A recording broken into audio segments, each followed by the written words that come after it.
Marami sa atin ang naniniwala sa kasinungalingan kesa katotohanan na nagdadala ng sakit sa ating mga puso. Kailangan mo ba ang mabuhay sa saya sa isang kasinungalingan o sa lungkot dahil tinanggap mo ang katotohanan? Paano mo itatama ang isang kasinungalingan upang matalo ito't magkaroon ka ng tunay na kapayapaan at katiwasayan sa buhay kahit may kirot sa dibdib na unti-unti mong nilalabanan at napapalitan ng tunay na kasiyahan? Dear Papa Dudut, ako po si Lorena, laking Navotas po ako. Nagkaroon ako ng asawa noong 23 years old ako. Engineer siya at dating nagtatrabaho sa isang power plant sa ibang bansa. Nagkaroon kami ng 2 anak. Huminto siya sa pagtatrabaho dahil may nakaalitan siya sa planta. At ang sabi niya ay hahanap na lamang siya ng ibang company dahil may lisensya namang pinangahawakan ng asawa ko at experience. Naaalala ko lang noong una kaming magkakilala ng asawa kong si Kenan, Papa Dudut. Kapwa kaming estudyante sa kolehiyo noon. IT ang kinuha ko at engineering naman si Kenan. Sanay na ako na nakapalibot sa akin ay mga lalaki. Kaya hindi ko madaling paniwalaan ang mga sinasabi ni Kenan sa akin noong nanliligaw pa lamang siya. Hindi ko basta pinaniwalaan na totoo ang kanyang nadarama at hindi lang isang kasinungalingan o isang biro na madalas kong marinig sa mga kaibigan at kaklase kong mga lalaki. Pero napana ni Cupido ang puso ko, Papa Dudut. Sinagot ko si Kenan at pagkatapos ng 2 taon mula nang makapagtapos kami sa kolehiyo, ay nagpakasal na kami at kapwa kami ay may mga trabaho. Kaya hindi kami nahirapan na mag-adjust financially. Naging normal ang pagsasama namin na malayo kami sa isa't isa dahil nasa abroad si Kenan. Umabot din sa 7 taon ang pagtatrabaho niya sa power plant sa abroad. Hanggang sa nag-decide siyang huminto at maghanap ng ibang kumpanya sa ibang bansa. Pero habang nandito siya sa Pilipinas noon, may napapansin akong kakaiba sa kanya. At ito ang bumagabag sa akin. Isang araw ay may tinawagan siya ng palihim. Mahina ang boses niya. Parang babae ang kausap niya. Nakumpirma kong babae dahil pagbubuntis ng kausap ng asawa ko ang naging usapan nila. Kinakabahan ako noon, hindi ako sigurado kung asawa ko ba ang nakabuntis sa babaeng kausap niya. Alam kong nagsisinungaling sa akin si Kenan, Papa Dudut. Sino ba namang nagkasala na aamin sa kanyang kasalanan? Narinig ko naman ang usapan nila sa phone. Uminit nga ang tenga ko nang marinig ko mula sa bibig ng asawa ko ang salitang mahal kita. Ang sakit na may nabuntis siyang ibang babae, Papa Dudut. Hindi ko rin kayang kumprontahin siya dahil takot akong maghiwalay kami ng asawa ko. Hindi ako mapalagay sa araw-araw. May babae ang asawa ko at buntis pa ang babae niya. Ito siguro ang dahilan kung bakit ayaw niyang magtrabaho muli sa ibang bansa. O ito ang dahilan kung bakit nag-resign siya sa power plant na pinagtatrabahuhan niya sa abroad. At hindi totoo yung sabi niyang may nakaalitan siyang katrabaho. Hindi ko lubos maisip na mawawasak ang pamilyang binuo namin, Papa Dudut. Ang sakit isipin na mauuwi ang lahat sa hiwalayan dahil sa pagtataksil ng asawa ko. Sa pinagtatrabahuhan ko naman, ang parati kong nakakausap ay si Paolo. Binata pa ito at masayahing tao pero nakikinig kapag may problema ako. Kaya sa kanya ako lumapit upang maglabas ng hinanakit at problema tungkol sa pagtataksil ng asawa ko. Maiging nakikinig sa akin si Paolo at walang mintis na kung kailangan ko ng kausap ay naroon siya parate upang makinig. Halos 2 taon na rin kaming magkatrabaho. At sa company namin ang una niyang napasukang trabaho. Kaya ate-ate na niya ako pero nagmumuka akong batang kapatid niya dahil iyakin ako sa mga problema ko. Nagulat at nalibadbaran ako sa mga sinabi ni Paolo, Papa Dudut. 6 na taon ang tanda ko sa kanya at may asawa na ako. Oo, may malaki akong problema na pinagdaraanan pero hindi ako available para ligawan. Pero sa bawat araw na may pagkakataon si Paulo, ay sinasabi niya talaga sa akin na gusto niya ako at totoo ang kanyang nararamdaman para sa akin. Naasiwa ako sa trabaho ko, Papa Dudut. Hindi na ako komportable dahil kay Paulo. Parang hindi kasi tama na nagkagusto siya sa akin pero patuloy pa rin siya sa pagpapahayag ng kanyang nararamdaman. Hindi ko na lang pinansin dahil mas lalo akong naaasiwa. Lalo na kapag naririnig ko sa kanya ang salitang I love you. Gulong-gulo ang isipan ko dahil sa nagtaksil kong asawa at sa kaibigang may gusto pala sa akin. Kung dalaga lang ako ay hindi imposibleng magustuhan ko si Paulo. May itsura siya, matalino rin at may plano sa buhay. May mga pangarap. Yan ang katangian na gustong gusto ko sa isang tao, yung may pangarap sa buhay. Tulad ng asawa kong si Kenan dati. Punong-puno siya ng pangarap noon. Pero ngayon ay naging okay na lang sa kanya ang pamamasada ng tricycle habang hindi pa siya nakahanap ng kumpanya na mapapasukan niya sa abroad. Hindi rin siya nag-abala na maghanap ng mapapasukang trabaho dito sa Pinas na akma sa tinapos niyang kurso at karanasan. Yung trabaho na magiging komportable siya at mataas ang sasahurin niya. Hindi naman sa minamaliit ko ang pagiging tricycle driver niya. Nangihinayang lamang ako sa natapos niya at sa maganda niyang experience sa trabaho. Okay naman na pansamantalang hanap buhay ang pagpapasada niya pero wag naman sana niyang sayangin ang opportunity niya. Sabi pa niya sa akin ay gusto niya lang muna ding malibang sa pamamasada pero hindi nakakalibang ang mga bayarin sa bahay. Na ako ang laging sumasalo. Ang bahay namin na tinitirhan ay hindi pa namin tapos bayaran. Kaya malaki-laki rin talaga ang kailangan naming buwan-buwan. Gusto ko talagang makaharap ang babaeng ipapalit niya sa akin. Ang hindi ko pa masagot noon ay kung papalitan ba niya ako o gusto niya lang magkaroon ng 2 pamilya. Ano man ang dahilan niya. Pagtataksil pa rin ang tawag sa ginawa niya at gustong gusto ko na siyang kumprontahin tungkol doon, Papa Dudut. Mas lalo pang kumulo ang dugo ko nung tuwing naririnig ko ang tawagan ng asawa ko at ng kabit niya. Hindi ko alam kay Kenan kung sadyang tatanga-tanga lang ba siya para hindi maramdaman na naririnig ko ang mga sinasabi niya sa kausap niya o sinasadya niyang gawin yon para pasakitan ako. Nag-ipon lang ako ng lakas ng loob noon para kausapin na siya pero parang hindi makalabas sa bibig ko na tanungin siya ng harap-harapan. Pinaniniwala ko rin kasi ang utak ko at puso ko na hindi ako ang kayang pagtaksilan ni Kenan. At baka mali lang ang pagkakaintindi ko sa mga nabasa kong palitan nila ng text messages ng babae niya. Baka masyado ko lang binibigyan ng kulay ang mga naririnig ko na sinasabi niya habang kausap niya ito sa cellphone. Pero ang naisip ko noon, kung mas lalo ko pang patatagalin ang paghahanap ko ng tiyempo at hindi ko pa itanong sa kanya ang katotohanan, ay baka magiging katotohanan na ang kanyang kasinungalingan. Isang bagay lang ang alam ko ng mga oras na yon. Hinding-hindi ko papayagan na pumunta ang asawa ko sa panganganak ng babae niya. Napakiramdam ko ay ibinahay niya somewhere sa Metro Manila. 2 lang din ang pagpipilian niya kung ako ang tatanungin. Yon ay ang bumalik siya sa dati niyang pinagtatrabahuhan abroad o maghanap na siya ng ibang trabaho at tigilan na ang pamamasada. Dahil malakas ang kutob ko na parang naging dahilan niya lamang ang pamamasada para magkita sila ng babae niya. Naiinis ako, Papa Dudut, parang ayaw nang magpapigil ng bunganga ko. At gusto ko nang sumigaw sa harapan niya.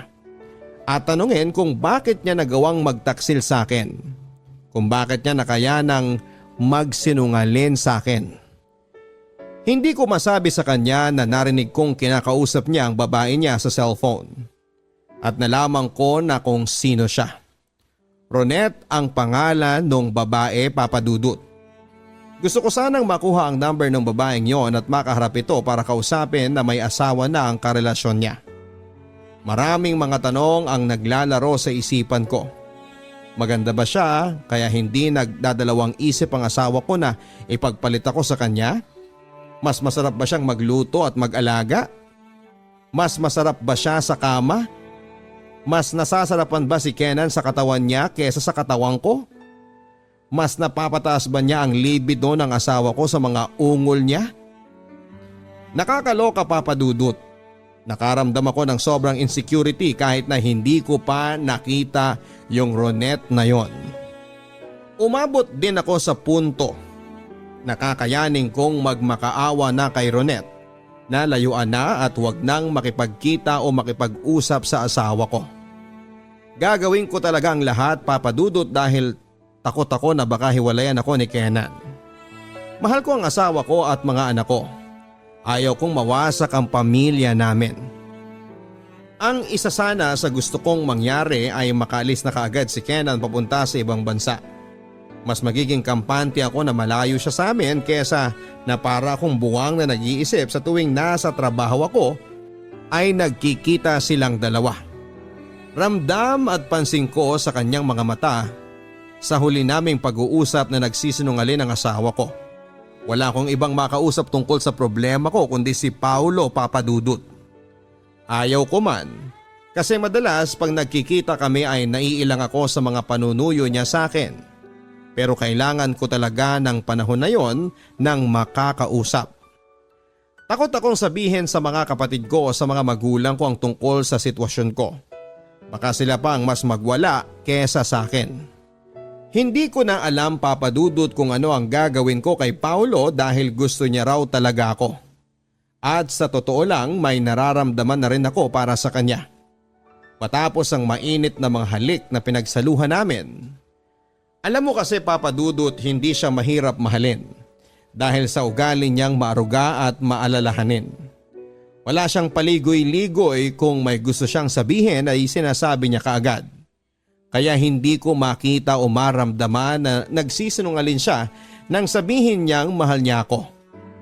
Kailangan ko lang pigilan ng sarili ko na hindi masyadong malunod sa agos ng init ng mga halik naming yon dahil may asawa ako. May asawa ako na nagsisinungaling sa akin na nagpapakabagabag sa araw at gabi ko.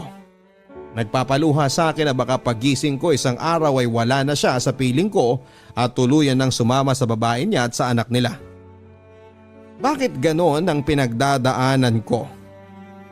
Noong nasa abroad siya ay namimiss ko siya ng husto pero wala akong pangamba na tuluyan siyang mawawala sa amin ng mga anak niya. Pero ngayon, namimiss ko ang asawa ko kahit nakikita ko siya. Dahil parang ang puso at isipan niya ay nasa babae niya.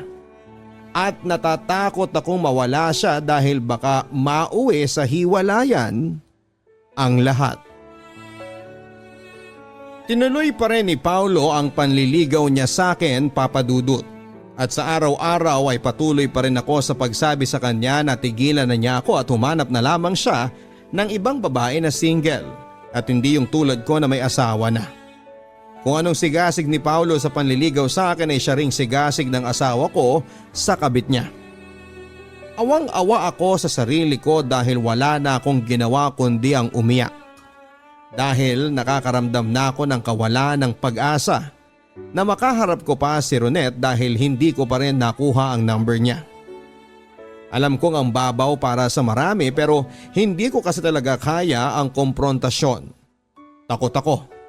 Kaya hindi ko magawang awayin siya at sa pilitang kunin na lamang ang cellphone niya. At hindi ko rin kasi ugali ang maghalungkat ng gamit ng iba. Kahit na marami akong hinala hanggat sinasabi ng asawa ko na wala siyang babae, may parte sa pagkatao ko na gustong maniwala sa kanya. Ganon pa man ay hindi pa rin ako mapalagay sa araw-araw. Parang gusto kong masira na lang ang tricycle ng asawa ko para hindi siya makapasada at makaalis ng bahay. Naririnig ko uli ang usapan nila. Malapit ng mga anak ang babae. Kailangan kong bantayan ang asawa ko at dapat nasa tabi niya lamang ako para hindi siya makapunta kay Ronette. Ako ang asawa, tunay at legal na asawa. Kaya ako ang may karapatan. Hindi pwedeng maagaw si Kenan ni Ronette. Naisipan kong uminom para mawala ang problema ko. Kailangan kong malasing para hindi ko na maisip ang pagtataksil ng asawa ko at nung malapit ng maipanganak na bunga ng kanyang pagtataksil, may nangyari sa aming dalawa ni Paulo sa loob ng kanyang sasakyan, Papa Dudut. Hindi ko na napigilan ang sarili ko at bumigay na ako sa kanya. Hindi ko lubos maisip na magagawa ko ang bagay na yon. Pinagsaluhan namin ang aming mga katawan na pinag-isa. Naulit ang aming pagtatalik. Isa na rin akong sinungalin sa harap ng asawa niya. Tinuruan niya ako na maging sinungalin, Papa Dudut. Pero naisip kong mali ang ginagawa ko. Ang ugnayan ko kay Paulo ay isang malaking pagkakamali. Wala akong pinagkaiba sa asawa kong nagtaksil sa akin. Isang araw ay hindi umuwi si Kenan sa bahay. Siguro ang araw na pinanganak na ni Ronette ang kanilang anak na dalawa. Sobra akong nasaktan, Papa Dudut. Hindi ko mapigilan ang mga luha ko na umagos pababa mula sa aking mga mata. Mawawasak na talaga ang pamilya namin kapag makapagdesisyon ang asawa ko na hiwalayan ako at iwang kami ng mga anak namin. Sa kabilang banda ay takot din ako, Papa Dudut, na baka malaman ng asawa ko o ng ibang mga kakilala namin ang tungkol sa aming dalawa ni Paulo. Mas lalong gumulo ang isipan ko kung paano ko haharapin ang pagsubok na yon sa buhay ko. Nagmistulang baliw si Paulo ng mga oras na yon, Papa Dudut. Takot ako na baka mabangga kami dahil ang bilis bigla ng pagpapatakbo niya ng sasakyan. Pinasok ko itong gulo na ito kaya kailangang maayos ko ito dahil ayokong maiskandalo. Bakit ba kasi ako pumasok sa sitwasyon na yon? Masyado akong naging marupok. Para rin kasi akong tangay. Ako lang ang dapat sisihin sa mga nangyari kasi ako rin naman yung lapit ng lapit kay Paulo. Ang tanga-tanga ko talaga. Imbis na ang problema ko lang sana ang pagkakaroon ng babae ng asawa ko, ngayon ay nadagdagan pa ng malaking kasalanan. Kasalanan na nagawa ko sa batas ng tao at sa mata ng Diyos. Takot na takot akong isipin ang magiging parusa ko sa ginawa kong pagtataksil, Papa Dudut. Kung nalaman nyo ng mga magulang, kapatid at lalong-lalo na ng mga anak ko kahit maliit pa sila ay sobrang galit marahil ang mararamdaman nila sa akin kapag nagkataon. Iniisip ko noon na paano bang mag-ipon ng lakas ng loob para harapin sina Kenan at si Paulo. Sising-sisi ako, Papa Dudut. At nandidiri ako sa sarili ko, malaking kasalanan ang nagawa ko. Nag-iisip ako noon kung ano ba ang pwedeng maging solusyon ng problema ko. Naaawa ako sa sarili ko dahil parang hindi ko na kayang kumprontahin ang asawa ko dahil may tinatago na rin akong sekreto sa kanya. Bigla kong namiss yung dati. Yung alam ko at secured akong mahal ako ng asawa ko. Yung ako lang. Yung hindi kami ipagpapalit ng mga anak ko. Hindi ko na kinaya pa ang pangyayari, Papa Dudut. At ayaw ko nang magsinungaling pa tungkol kay Paulo. Bawat araw ay nag-iipon ako ng lakas para sabihin na kay Kenan ang tungkol kay Paulo at para pag-usapan na rin naman namin ang tungkol kay Ronette. Para matapos na ang lahat ng ito. Gusto ko nang maging malayang muli at yung walang tinatago, yung walang pagdududa at hinanakit. Narinig ko na uli na kinakausap ni Kenan ang kabit niya. Narinig ko na naman ang salitang mahal kita mula sa asawa ko para kay Ronette. Kusang tumulo ang luha sa mga mata ko. Naalala ko tuloy dati noong magkasintahan pa lamang kaming dalawa ni Kenan. Mas mabuti pa noon kasi pareho kaming walang tinatago sa isa't isa. Wala kaming kasinungalingan. Wala kaming sikreto at kinikilig pa rin ako sa tuwing naaalala ko kung paano niya ako niligawan noon. Medyo pakipot pa ako noon pero gustong gusto ko na siya. Hanggang sa sinagot ko siya at naging kami na. Sabay kaming nangarap para sa magiging pamilya namin. At hindi kami nahirapan noong magpakasal na kami. Dahil pareho kaming may trabaho na at sapat na kinikita. Etong paghinto niya lang sa pag-abroad ang naging problema ko noon. Hanggang sa pumasok na si Ronette sa buhay niya at si Paulo sa buhay ko. Sobrang gumuho ang mundo ko nang malaman ko ang detalye tungkol sa ugnayan ni Kenan at Ronette. At sobrang nashock naman si Kenan sa ipinagtapat ko tungkol kay Paulo. Sobra ang galit sa akin ni Kenan pero hindi niya ako minura o sinaktan. Sobrang bait ng asawa ko, Papa Dudut. Hindi kami nag-usap ng mga ilang araw pero nasa bahay lang kaming dalawa. Hindi siya makapaniwala sa sinabi ko tungkol sa naging affair ko sa katrabaho kong si Paulo. Noong sa wakas ay kinausap na ako ni Kenan ay wala nang kasinungalingan pa ang lumabas sa aming mga bibig. Gusto ni Kenan na isalba ang pamilya namin. Kinausap ni Kenan si Paulo, Papa Dudut. Binantaan niya ito na huwag nang takutin o guluhin pa ako. Dahil sa oras na may gawin ito sa akin o ipaalam niya ang tungkol sa naging relasyon naming dalawa sa mga kaibigan at pamilya ay hindi raw magdadalawang isip si Kenan na ipahuli ito. Tinanggap ni Kenan ang pagkakamali ko. Sobrang nagsisi ako sa nagawa ko sa kanya. Umalis ako sa pinagtatrabahuhan ko at lumipat sa ibang kumpanya. Pinakilala ako ni Kenan kay Ronette at naging kaibigan ko ito. Bumalik si Kenan abroad pero sa ibang bansa na dahil ayaw na niyang talagang bumalik sa dating power plant na kanyang pinapasukan. Ang naging communication namin ni Kenan ay ang video call. Sa mga naging pagkakamali namin sa buhay ay naging mas matatag ang aming pagsasama, Papa Dudut. Dumalo ako sa kasal ni Paulo, Papa Dudut. Hindi ko na malaya na lumuha ang mga mata ko during their wedding. Natuwa lang ako dahil sarado na ang lahat. Wala nang mga sugat sa amin. Naghilom na ang lahat. Moving forward na kami sa aming mga buhay. Sa ating mga kabarangay, nais kong ipaabot sa kanila na kailangan nating maging tapat sa ating mga partner sa buhay.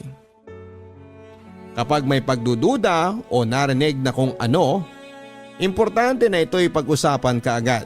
Para hindi mauwi sa maling akala na magdadala sa inyo sa kapahamakan at maging isang kasinungalingan na magmimistulang anay na sisira sa pundasyon ng pagsasama ninyong mag-asawa.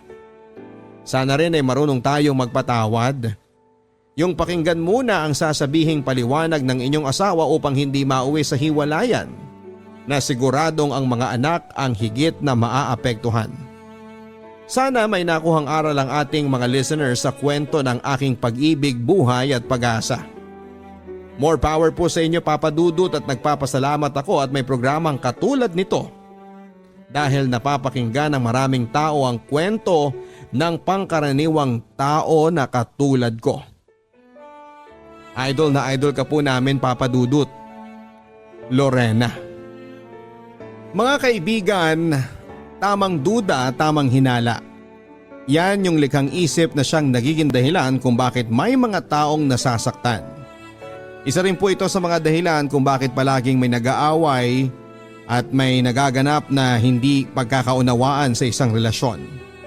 Minsan o kadalasan ay masyado tayong nagpapadala sa ating sariling emosyon kung saan ay nakakaramdam ka ng kalungkutan at nahihirapang mag-isip ng tama hanggang sa doon ka na nakatutok sa mga likhang isip na siyang nagpapalala ng sitwasyon.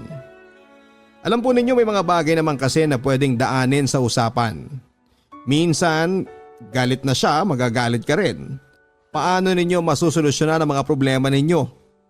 Kesa pakalmahin nyo ang isa't isa, abay sinasabihan po ninyo ang galit ng bawat isa. Subukan nyong minsang palawakin ang isipan ninyo. Pakinggan ang tinitibok ng inyong mga puso. Alalahanin ang mga masasayang pagsasama ninyo. Nang sa ganon ay paglabanan po ninyo ang pagdududa sa mga kapareha ninyo. Hanggang sa muli, ako po si Papa Dudut, in-invite kayong lahat na hanapin ako sa aking mga social media accounts. Sa aking Twitter, sa aking Instagram at sa aking Facebook. I-type lamang po ang Papa Dudut. Mag-subscribe din sa aking YouTube channel, Papa Dudut Vlogs. What's up mga ka-YouTube? Ako po si Papa Dudut. Nag-i-invite sa inyong lahat na mag-like, mag-share at pindutin ang notification bell at mag-subscribe sa aking YouTube channel para maging updated po kayo sa mga pinakabagong post ng inyong Papa Dudut. At huwag na huwag din kakalimutang panoorin ang ating mga personal vlogs na ipinopost din po natin sa ating channel. May comedy, may mga games, may mga challenges na pinaggagawa po ang inyong Papa Dudut. Ngayong araw sa Papa Dudut Stories. Papa Dudut Stories. Dear Papa Dudut, tawagin niyo po ako sa pangalang Moy. Nag-aaral ako sa isang maliit na kolehiyo sa Quezon City. Galing po ako sa isang pamilyang nagsusumikap na makaahon mula sa hirap ng buhay. Sa katunayan ay isa po akong scholar. Mas magiging practical po para sa akin ang maging scholar nang sa ganoon ay makamenos kahit papaano sa tuition ko. Kung sa pinansyal na estado ay nasa middle class kami, Papa Dudut. Hindi naman kami sobrang kapos, pero syempre nangangarap ako at ang pamilya ko na kahit papaano ay mas makaangat pa rin sa buhay. Ang tatay ko ay isang retired military na ngayon ay isa ng jeepney driver bilang sideline kapag hindi lumalabas ang nagbaboundary sa kanya. Ang nanay ko naman ay isang housewife na tumatanggap ng minsang patahe mula sa mga kapitbahay namin. Si nanay na rin ang tumatahe ng aking school uniform. Kaya madalas mong mapagkakamalang anak mayaman ako dahil sa suot kong uniforme. Sputing na sputing ah. Yan ang madalas sabihin sa akin ng mga kaklase ko sa simula ng school year. Alaga din kasi ni Mama sa Almirol ang uniform ko. Simula ng klase, second year college na ako noon nang una kong makilala si Jaja. Hindi po niya tunay na pangalan. Transferi si Jaja mula sa Makati at dito na raw kasi sila tumira sa Quezon City sa bahay ng kapatid niya dahil sa ekstrang trabaho na napasukan niya. Hi Miss, ako nga pala si Moy, nakangiting sabi ko kay Jaja. Hi, just call me Jaja, nakangiting sabi naman niya. Mula noon Papa Dudut ay hindi na ako huminto sa madalas na pagsama ko sa kanya. Sa lahat ng sandali ay lagi akong nakabuntot sa kanya. Sa katunayan Papa Dudut ay naging kaibigan ko din ang circle of friends niya. Bakit ka ba buntot ng buntot sa akin? Seryoso ang tanong ni Jaja. Sa totoo lang Papa Dudut ay hindi ako naging handa sa tanong ni Jaja. Hindi ko alam kung naiinis na ba siya dahil sa madalas kong pagpapapansin sa kanya. Nabubulol na sabi ko sa kanya. Nangangatog na rin ang tuhod ko noon ng mga sandaling yon. Nakakatawa ka naman Moy. Para kang nakakita ng multo sa tanong ko sa'yo. Chill ka lang. Joke ko lang yon. Nakangiting sabi ni Jaja sa akin. Natawa na lang ako Papa Dudut sa mga narinig ko. Ilang sandali pa ay ako naman ang nagtanong sa kanya. Okay lang ba Jaja kung liligawan kita? Si Jaja naman ang natahimik. Mga ilang segundo pa bago siya nakasagot sa tanong ko. Moy, huwag ka sanang magagalit pero hindi pwede. Sagot niya. Hinihintay ko si Jaja noon na sabihing joke lang din ang mga huling sinabi niya. Pero hindi na niya sinabi yon. Naging seryoso lang ang timpla niya ng mga sandaling yon at nawala na ang ngiti sa kanyang mga labi. Kasi Moy, may anak na ako. Namimilog ang mga mata ni Jaja na para bang may luhang papatak anytime. Gusto ko sanang ibahin ang usapan pero siya na mismo ang nagtuloy sa pagsasalita. Mga minsan isasama kita sa bahay. Ipapakilala kita sa anak ko. Nakangiting sabi ni Jaja. Baka magalit yung asawa mo kapag sinama mo ko sa inyo. Habol na tanong ko pa sa kanya. Ano ka ba? Wala akong sinasabi na may asawa ako, no? Ang sinabi ko lang, may anak na ako. 3 years old na siya. Yung isang kapatid ko ang nag-aalaga sa kanya habang nagwo-working student ako. Nakahinga ko ng maluwag, Papa Dudut, sa mga narinig ko. Gusto ko pa sana siyang tanungin ng detalye ng pagkakaroon ng anak niya. Pero hindi ko na nagawa pa. Dahil unang-una ay ayaw kong isipin niyang tsismoso ako. Mas magiging maganda siguro, Papa Dudut, kung sa kanya mismo manggagaling ang info tungkol sa naging past niya. Hindi yung kailangan ko pang mag-usisa. Ang pag-uusap naming yon, Papa Dudut, ang nagbukas ng pinto para mas lalo kaming magkakilala ni Jaja. Tulad ng sinasabi ko po sa inyo kanina, ayaw kong magmukhang tsismoso na magpupumilit na ungkatin ang naging past life niya. Hinayaan ko lang siyang maging komportable na magsabi sa akin ng mga bagay-bagay tungkol sa naging nakaraan niya. Ayon kay Jaja ay ex-boyfriend niya ang ama ng anak niya. Matapos daw niyang mabuntis ay sinubok daw nilang magsama. Pero habang tumatagal ay naging magaslaw daw ang pag-uugali ng ex niya. Parang sumasabay siya sa baby namin sa pagiging isip bata. Mas gusto lang niya mag-ML at mag-basketball kaysa unahin ang dumiskarte para sa gatas ni baby. Kaya ako na lang ang gumawa ng paraan nung nagtrabaho ako bilang therapist, paliwanag ni Jaja. Wow, sana all. Kung ako siya, super swerte ko na. Kasi may nagtatrabaho para sa akin. Pero mas lalo siyang naging worse eh. Pinagseselosan niya yung trabaho ko. Kaya ayun, hiniwalayan ko na. Napaka-childish kasi niya. Akala ko nga hahabulin niya kami ng anak niya pero pinabayaan niya lang kami na magkahiwalay na. Noon naman ay naiiyak na sabi ni Jaja. Kapag umiiyak si Jaja ay mas lalo siyang sumisingkit at nagiging anime ang itsura niya. Ang cute talaga niya, Papa Dudut. Pero naaawa ako sa kanya sa tuwing kinikwento niya sa akin ang mga naging past niya. Sinubok lang daw niyang bumalik sa pag-aaral ngayon habang nagtatrabaho dahil katuwang na niya ang kapatid niya sa pag-aalaga sa baby niya. Dahil dito ay makailang beses kong hiniling kay Jaja na makita ko sana ang baby niya. Mas dumalas na rin noon ang pagsama-sama ko sa kanya. Para ko na nga siyang GF kung bakuran ko. Aaminin ko sa inyo, Papa Dudut, na talagang na love at first sight ako sa kanya.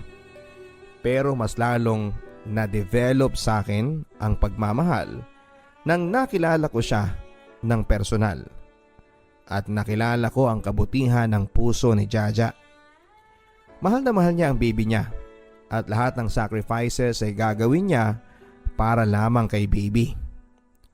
Hindi biro ang naging sacrifices ni Jaja para lang maalagaan at suportahan financially ang baby niya. Makailang beses din niyang sinubok na humingi ng pinansyal na tulong sa ex niya pero para daw itong bingi na walang naririnig at sa kalaunan ay naglaho na nga na parang bula. Isang araw, Papa Dudut, ay nagkasundo kami ni Jaja na puntahan after ng class namin ang baby niya. Excited na excited ako noon at hindi makapaniwala na super cute din ang 3 years old na anak niya. Naitago na lang natin sa pangalang Baby Justin. Sa umpisa ay tahimik lang ako nagmamasid sa kanya habang naglalaro ito. Pero napangiti agad ako nang makita kong tinanguan ako ni baby. Para bang barkada niya ako na matagal na niyang hindi nakikita. Okay lang ba, baby, kung ako na ang magiging bagong daddy mo? Seryosong tanong ko kay Baby Justin. Sabay lang kaming natawa ni Jaja dahil sa sagot ni baby. Opo. Yun kasi ang sinagot niya. Mula nga noon papadudot ay nagkaroon ako ng maraming rason para magsumikap. Mas lalo kong sinipagan ang pag-aaral. Naisip ko din na gayahin si Jaja na maging working student. Gusto ko kasing makatulong sa kanya financially para sabay naming suportahan ang baby niya. Walang formal na panliligaw at pagtatanong kung kami na, pero bigla na lang naming naramdaman sa mga sarili namin na pinag-isa kami ng aming mga puso. Nagsasabi na ako kay Jaja ng I love you at sumasagot din siya sa akin ng I love you too. Hindi nga nagtagal ay natanggap ako bilang waiter sa isang fast food chain. Maging ang mga magulang ko ay nagtataka kung ano raw ang sumagi sa isipan ko para gawin na pagsabayin ang trabaho at pag-aaral. Baka daw makaapekto sa scholarship ko kung madadagdagan ang load ng trabaho ko. Parang mas okay daw kay nanay kung magfo-focus na lamang ako sa pag-aaral. Total ay hindi naman sila nagkukulang sa pagbibigay ng panggasto sa akin.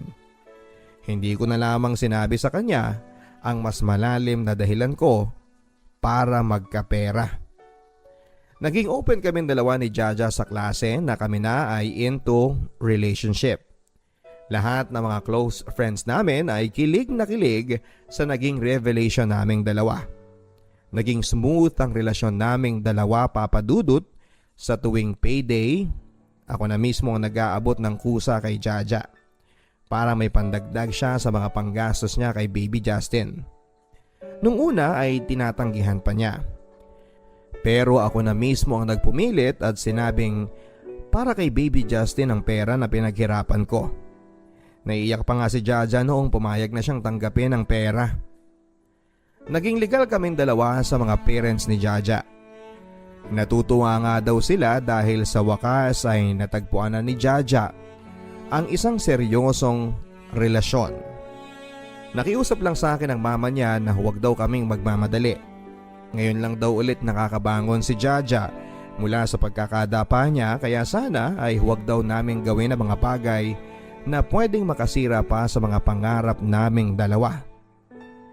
Mas matutuwa ako sa iyo, Moy, kung sabay kayong gagraduate ni Jaja. Ang bilin pa sa akin ng mama ni Jaja. Opo ma, nakangiting sabi ko sa kanya. Okay naman ang lahat sa amin papadudot. Till isang araw ay na-diagnose si Baby Justin ng kakaibang sakit sa dugo. Hindi normal ang nagiging bilang ng white blood cell ni Baby Justin. Dahilan para magdugo ang bibig at ang ilong niya. Nung una ay inakala pa nga naming dengue dahil nagpapasa siya, pero mas matindi pala dahil habang buhay ng gamutan ang sakit ni Baby Justin. Hindi alam ni Jaja kung saan siya kukuha ng pampagamot kay Baby. Ako naman papadudot ay nakaramdam ako na para akong inutil. Hindi ko man lang magawang mabawasan ang sakit na nararamdaman ni Jaja sa tuwing umiiyak siya sa awa niya sa baby niya. Ang sahod ko naman ay pinilit kong malikom para makadagdag sa pambayad at sa tulong nga ng panalangin at diskarte ay nagawa naming mailabas si Baby Justin sa ospital. Labis ang pagpapasalamat ni Jaja sa akin noon. Pero tulad nga ng sinasabi ko po sa inyo, papadudot, ay forever na gamutan na ito. Kakailanganin ng maraming gamot ni Baby. Bukod pa dyan ang regular na pagpapacheck up upang mabantayan ang bilang ng white blood cells niya. At dahil nga sa mga pangyayaring ito papadudot, ay napilitan munang huminto si Jaja ng pag-aaral. Ako naman ay tuloy pa rin sa pagpasok sa eskwelahan at sa pagtatrabaho. Hanggang isang araw ay isang FB message ang nagpaguho sa mundo ko. Nanggaling ang mensahe sa isa sa mga kaklase namin ni Jaja papadudot. Nakapaskil ang mukha ni Jaja sa isang FB fan page ng mga babaeng available for massage. Pero hindi ordinaryong picture lang ni Jaja ang nakita ko noon papadudot. Todo makeup si Jaja at nakasuot ng sexy. Habang sinusulat ko po sa inyo ang storya na ito, ay parang hindi pa rin ako makapaniwala sa mga nakita kong larawan ni Jaja. Para siyang nangaakit papadudot ng mga lalaki. Nalabis na nagpasakit sa akin. Nasasaktan ako papadudot sa naging option ni Jaja para kumita ng pera. Hindi ko pa nakakausap si Jaja tungkol sa post na nakita ko sa Facebook. Wala kasi akong lakas ng loob para questionin siya. Ngayong dumarana siya sa matinding pagsubok na pinansyal para sa anak niyang may sakit. Naalala ko din yung minsang usap namin sa naging hiwalayan ni Jaja at ng ex niya. Sa umano'y pagsiselos at hindi pagsuporta ng ex niya sa naging trabaho niya. Ayaw kong isipin na ito rin yung dating trabahong sinasabi niya na naging dahilan ng pagsiselos at paghihiwalay nila ng ex niya. Ano po ba ang dapat kong gawin, mga ka-stories? Sana po ay matulungan ninyo ako sa pamamagitan ng mga advice na manggagaling sa inyo. Babasahin ko po ang mga comments na ipopost ninyo sa YouTube channel ni Papa Dudut. Ang inyong ka-stories, Moy of Quezon City.